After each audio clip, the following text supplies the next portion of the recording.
नमस्कार। मैं वैशाली रविंद्र घाड़गे, अध्यापिका शिक्षा विभाग, अली आवर्जन राष्ट्रीय वाक एवं श्रवण दिव्यांगजन संस्थान मुंबई। आज हम श्रवण बाधित बच्चों को भाषा सिखाने के कुछ तकनीक देखेंगे।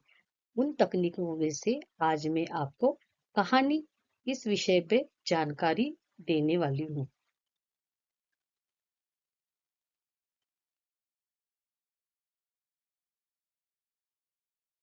परिचय। छोटे से लेकर बड़े बच्चों तक सभी को कहानी सुनना अच्छा लगता है। अलग अलग कहानियां सुनना बच्चों को आकर्षित करता है। कहानी से सबका मनोरंजन होता है। श्रवण बाधित बच्चों को कहानी से दो फायदे होते हैं। पहला, मनोरंजन, और दूसरा, भाषा विकास। कहानी यह एक ऐसा विषय है वो सभी को बहुत ही अच्छा लगता है। सुनने वाले बच्चे हो या श्रवण बाधित बच्चे हो, सबको कहानी सुनना पसंद है। कहानी के माध्यम से सभी छोटे बच्चों का, बड़े लोगों का मनोरंजन भी होता है। लेकिन हमारे श्रवण बाधित बच्चों को कहानी से फायदा यह है कि वह इसमें से कुछ भाषा सीखते हैं।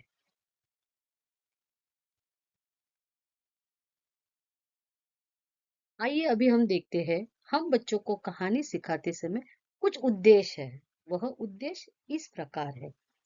एक, कहानी की सहायता से श्रवण बाधित बच्चों की भाषा को विकसित करना। दूसरा, कहानी की सहायता से श्रवण बाधित बच्चों के श्रवण शक्ति का विकास करना। तीसरा, अवलोकन शक्ति एवं स्मृति का विकास करना। चौथा, बच्चे वह भाषा अपने दैनिक दिनचर्या में इस्तेमाल कर सकेंगे। पांचवा, बच्चे इस भाषा का उपयोग लिखित समय कर सकते हैं। इन सभी उद्देश्यों के माध्यम से हम अगर बच्चों को कहानी सिखाएंगे तो सही मायने में कहानी का उद्देश्य सार्थक हो जाएगा और श्रवण बाधित बच्चे अपनी इस तकनीक का इस्तेमाल करके भाषा विकसित कर सकते हैं। बच्चों के अंदर जो छुपे हुए गुण हैं, उन्हें उजागर करना। उदाहरण के तौर पर बच्चों का अभिनय करना, मिमिक्री करना आदि। कहानी यह ऐसा तकनीक है, इससे हम श्रवण बाधित बच्चों के अंदर जो छुपे हुए गुण हैं, जो कला है, वह हम उजागर कर सकते हैं। यही माध्यम है जो हम बच्चों के बचपन से ही हमें पता चल जाता है कि इन बच्चों में यह कला छुपी हुई है, वह हम उभर कर ला सकते हैं। कहानी का दूसरा उद्देश्य है अमूर्त कल्पना सिखाने में सहायता करना।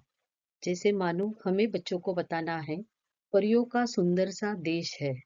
जो हम ये कहानी से उन्हें सिखाते सिखाते बच्चों को सामने एक दृश्य से बन जाता है, या हम चित्र या वीडियो दिखाकर भी इन्हें ये समझा सकते हैं। श्रवण बाधित बच्चों को कौन सी कहानियां सिखानी चाहिए? आइए देखते हैं उस कहानी का चयन हम कैसे करें। श्रवण बाधित बच्चों को कहानियां सिखाते समय आयु के अनुरूप होनी चाहिए। जो हम बच्चों के आयु के हिसाब से कहानियां का चयन करें। कहानी में आकर्षित करने वाले चित्र हो।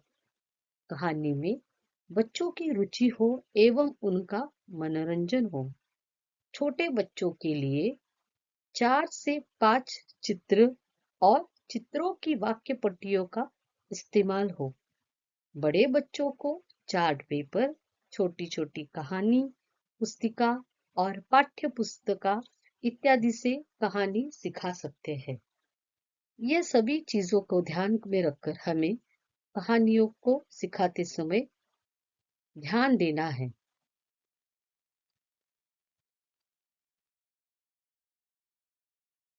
श्रवण बाधित बच्चों को कहानी सिखाने के अलग अलग माध्यम।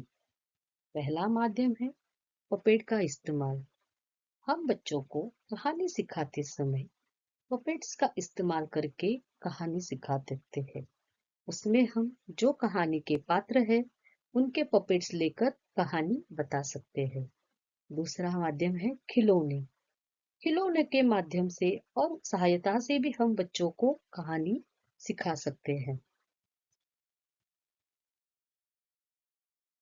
छोटी छोटी कहानी पुस्तिका, इनका उपयोग करके भी हम बच्चों को कहानी सिखा सकते हैं।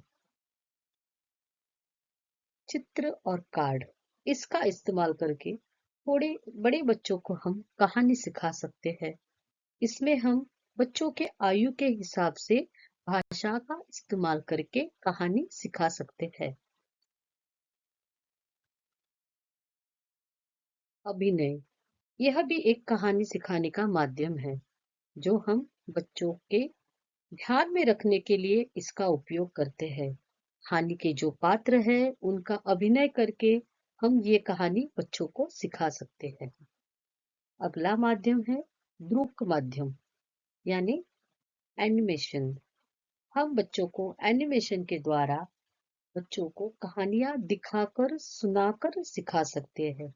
इसके लिए हम टेक्नोलॉजी का भी इस्तेमाल कर सकते हैं। कहानी का कथन करना, यह भी एक कहानी सिखाने का माध्यम है। आइए अब देखें हम कहानी के प्रकार। कहानी के प्रकार हम देखेंगे, उसमें सबसे पहले है संभाषण युक्त कहानी, दूसरी है शिक्षक निर्मित कहानी, तीसरी है विद्यार्थी निर्मित कहानी, चौथी है अनुकूल कहानी। अब हम चित्र के माध्यम से कहानी के प्रकार देखेंगे। पहला है संभाषण युक्त कहानी, दूसरा है शिक्षक निर्मित कहानी, तीसरा वाला चित्र है विद्यार्थी निर्मित कहानी, चौथा वाला है अनुकूलित कहानी। यह श्रवण बाधित बच्चों को कहानी सिखाते समय हमें कुछ चीजों का ध्यान रखना है। हम कहानी चयन करते समय कहानी किस प्रकार की होनी चाहिए, यह अभी हम देखेंगे। कहानी आसान और सरल होनी चाहिए। कहानी में इस्तेमाल की गई भाषा आसान और बच्चों की परिचय की होनी चाहिए। कहानी की भाषा भूतकाल रूप होनी चाहिए। कहानी मनोरंजक और रोमांचक होनी चाहिए। कहानी में समय की पाबंदी होनी चाहिए। इन सभी चीजों को अगर हम ध्यान में रखकर कहानी का चयन करें तो श्रवण बाधित बच्चे कहानी सीखते सुनते समय आनंद उठाकर वह भाषा सीखते हैं, कुछ नई चीजें सीखते हैं और कुछ नई संकल्पना भी सीखने में इन्हें सहायता मिलती है। कहानी बोलते समय आवाज में उतार चढ़ाव होना चाहिए, यानी कहानी सुनाते समय जहां जरूरत है वहां हमें आवाज की बदलाव चाहिए। जैसे कि एक बड़ा शेर आया और चूहा छोड़ दो मुझे माफ करो। इस प्रकार आवाज की चढ़ उतार कहानी में होनी चाहिए, ताकि बच्चे कहानी की ओर गौर करें। छोटे बच्चों को कहानी सिखाते समय कहानी का परिचय संभाषण या संवाद से होना चाहिए। यानी हम जब बच्चों को कहानी पढ़ाते हैं तो उनकी शुरुआत हम जो संभाषण लेते हैं उससे शुरू होनी चाहिए। यानी कहानी के जो पात्र है वह बच्चों के पहचान के होने चाहिए। छोटे बच्चों को कहानी सिखाते समय वाक्य पट्टियों का अथवा संभाषण गुब्बारे का इस्तेमाल करना चाहिए। बड़े बच्चों के लिए कहानी से नैतिक मूल्य प्रस्तुत होने चाहिए।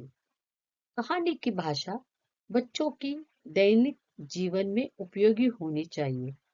जिस कहानी का चयन कर रहे हैं उस कहानी से बच्चों को नैतिक मूल्य सिखाना आसान हो सके, ताकि वह ध्यान में रख के इसका उपयोग कर सके और जो भाषा है वो उनके दिनचर्या में इस्तेमाल करे और उसी के कारण श्रवण बाधित बच्चों की भाषा विकसित हो सकती है। आइए अभी देखते हैं कहानी किस प्रकार की नहीं होनी चाहिए। यानी हम कहानी का चयन करते समय इन सब चीजों का ध्यान रखना जरूरी है। कहानी अवान्तर नहीं चाहिए। कहानी एक ही लय में नहीं होनी चाहिए। कहानी में बार बार वही समानता ही नहीं आनी चाहिए।